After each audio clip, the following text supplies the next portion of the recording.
Quick, simple, easy, stress-free dessert for Christmas, a nice apple and pear strudel. I've got some Braeburn apples, I've got some Williams pears. To start the process, I've peeled the apples and pears, I've cored them, I've roughly chopped them. Once I'm at that stage, I've taken a hot pan on the stove, a little touch of butter goes in, and we just quickly sweat those fruits off with a little touch of sugar just to sweeten them up and take away the tartness.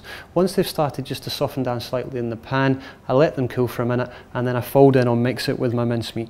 So to roll or fill the strudel, relatively simple process. I'm going to take a pastry brush, we're going to take some egg yolk, and then from there I'm going to evenly brush a sheet of shop bought puff pastry. I'm using all butter puff pastry, which I prefer to some of the other cheaper ones. From there, with a nice even coating of the egg yolk, I'm then going to take our filling with our apples, our pear and our mincemeat, and I'm going to evenly line it down the middle. I always take it slightly off center on the sheet of pastry.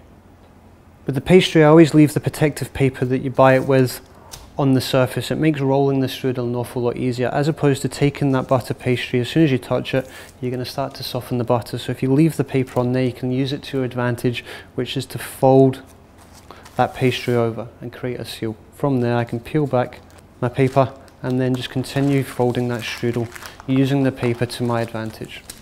Once we've got the sausage, I simply take my fingers and keep pushing that mixture in so we get a nice compact middle. Take the back of a spoon or a fork, and then from there, again, seal those two edges to stop all that filling spewing out in the process of cooking. Take a small knife, trim both ends, take the back of a fork and start crimping. It almost gives you a Christmas cracker effect. To help get a lovely shine or glaze on your pastry, again, I take a whole egg yolk and I carefully brush that pastry with the yolk, getting it nice and even. If you don't get the glaze nice and even, it's going to look odd when it comes out the oven. I'm just going to take my fork, and then from there I'm just going to give it a nice crisscross pattern over the top. With the strudel rolled, glazed and scored, ready to go into the oven, I'm going to place it in the oven 180, 190 degrees, 20-25 minutes. After that you can take it out, the strudel's ready to rock and roll.